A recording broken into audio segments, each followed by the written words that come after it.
Hello, everyone.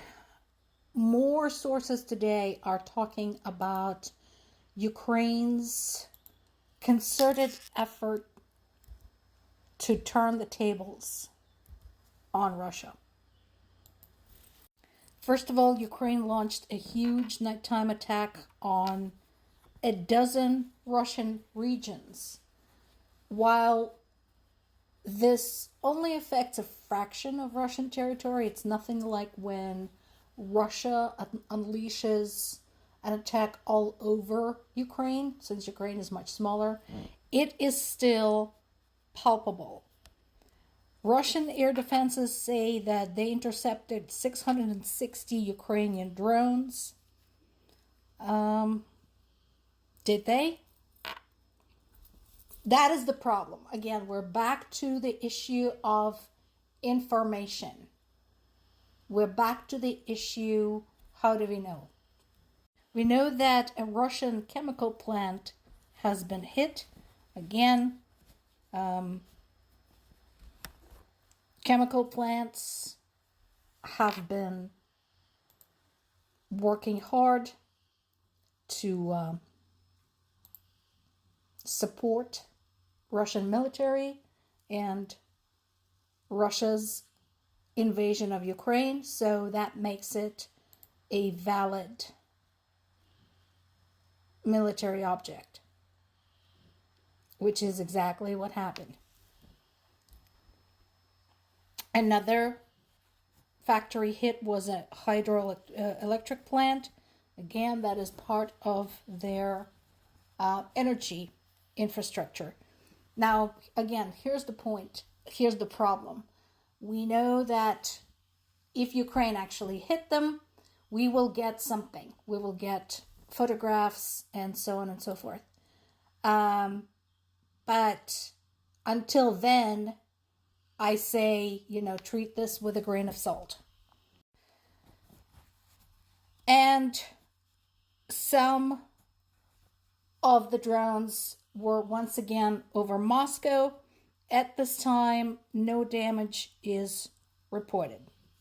Ukraine's security service says that it uses drones to strike Russian Navy ships and air defense radars in Crimea. And that is, again, valid. Those are valid military objects. But on top of this massive attack, there basically has been a formal announcement by Zelensky declaring a 40-day campaign, a 40-day blitz, to basically pound Russia with everything we've got and see if we could put some pressure, not so much on the Russian government, because that's Putin, but on the Russian population, and see if we can turn this around. Yesterday, 2 more oil refineries have been hit. This is in Ufa. That's Bashkiria. That is a long ways away.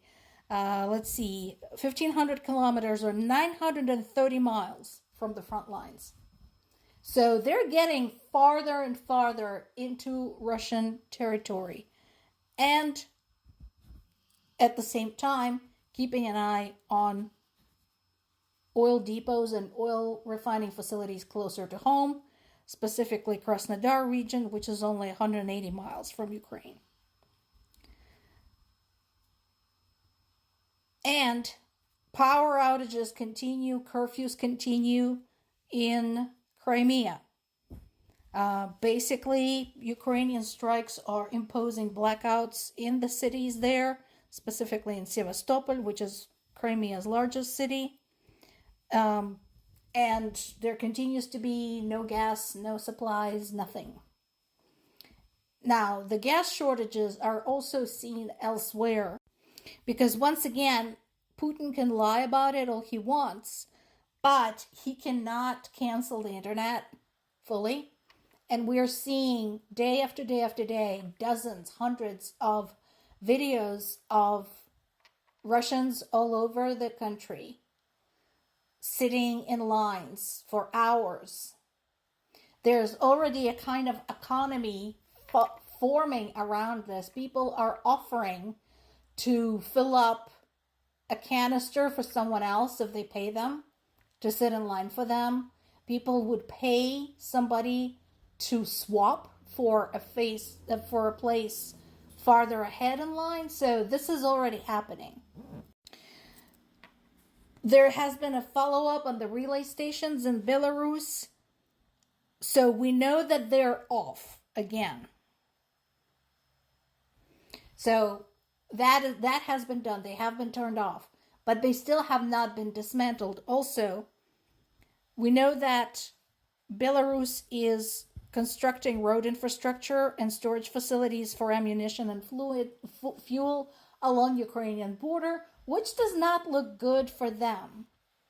And as I mentioned before, Belarus is a lot less prepared for an all-out war with anyone than Ukraine ever was, and they don't want to get into this. Of course, they're going to snarl and snap and so on and so forth. Lukashenko said that Ukraine was the one trying to drag Belarus into war. I think Ukraine is trying to drag you out of the war, guys. It told you to stop helping Russia. If that's not keeping you out of the war, I don't know what is. But, it's always somebody else. It's always someone else's fault. That is typical. That is very much like his boss. And the campaign to move air defense away from other areas and to Moscow continues. Again, my question to Russian people is, what does that tell you about your government and how much it cares about your safety?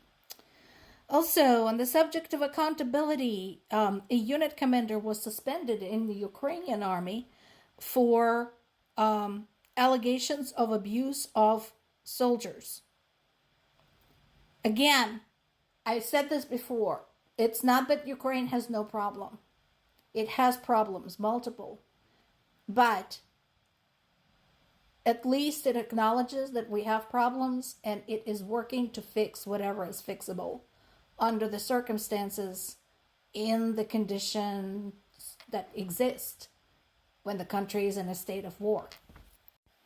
Once again, missiles were intercepted over Kyiv.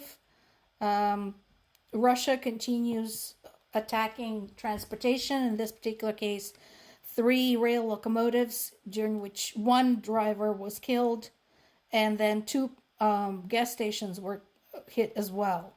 So, typical. There's actually some theories as to why some of the objects Russia is hitting are so small.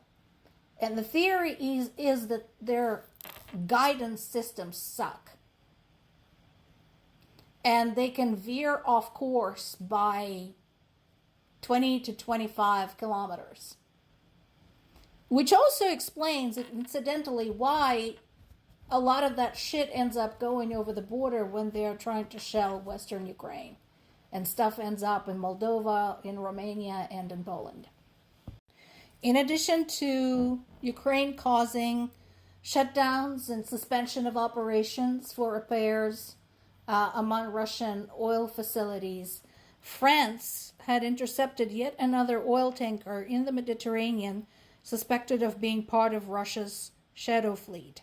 These people just don't learn. We know you're there, guys. The whole world knows. Get over yourselves.